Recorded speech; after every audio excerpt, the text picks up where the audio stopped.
Hey guys, welcome back to Code in 5 minutes. Today we will be doing Python variables and data types in under 5 minutes.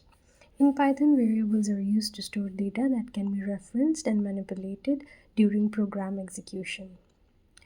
For instance, consider a variable like a fridge, which can store your favorite snacks and vegetables, which can later be used for cooking in the future. Similarly, any value that's stored in a variable can be used later to perform operations and different functions.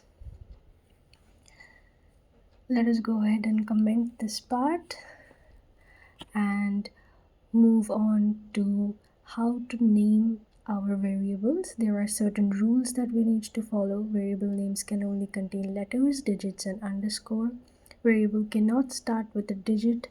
Variable names are case sensitive, so both of these variables are treated differently by Python, and we have to avoid using keywords like if, else, or for while naming a variable. You can name variables like name, name2, first name, etc. Let us go ahead and write a is equals to 1.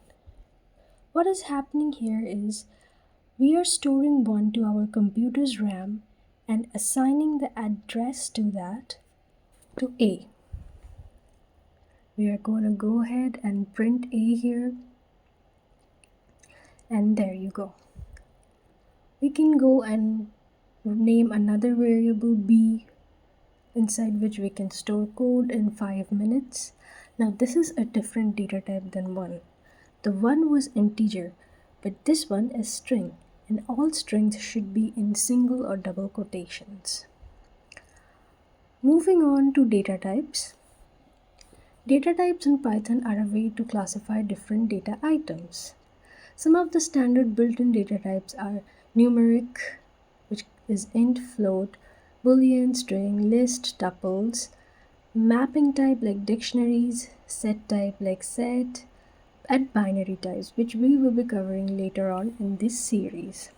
Now let us go ahead and define some variables. A is our variable which will contain the value 1, which is an integer type. We can go ahead and print this. If you want to check the data type of a variable, we can use a function called type. You just write type and put the variable in it, and it's going to show you the data type of that variable. We're going to go ahead and assign another variable.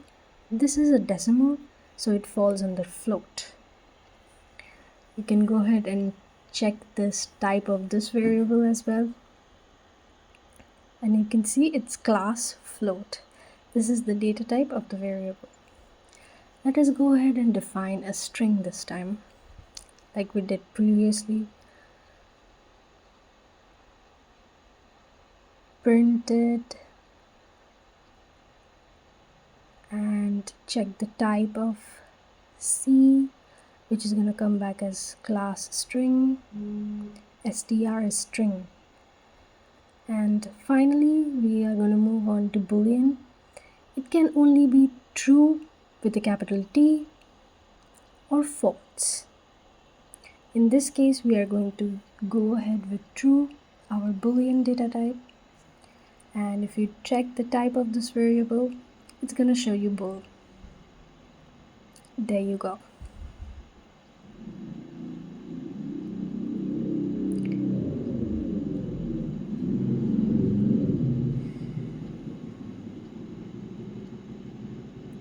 There are several of the data types like we just saw. Dictionaries, list, tuples, set, maps, etc. We will be covering all this later on in this series. But for now, these 4 data types are sufficient enough to get started with operations, typecasting, functions, and start building different projects. In the next video, we will be discussing type conversion. So subscribe and stay tuned in. Bye.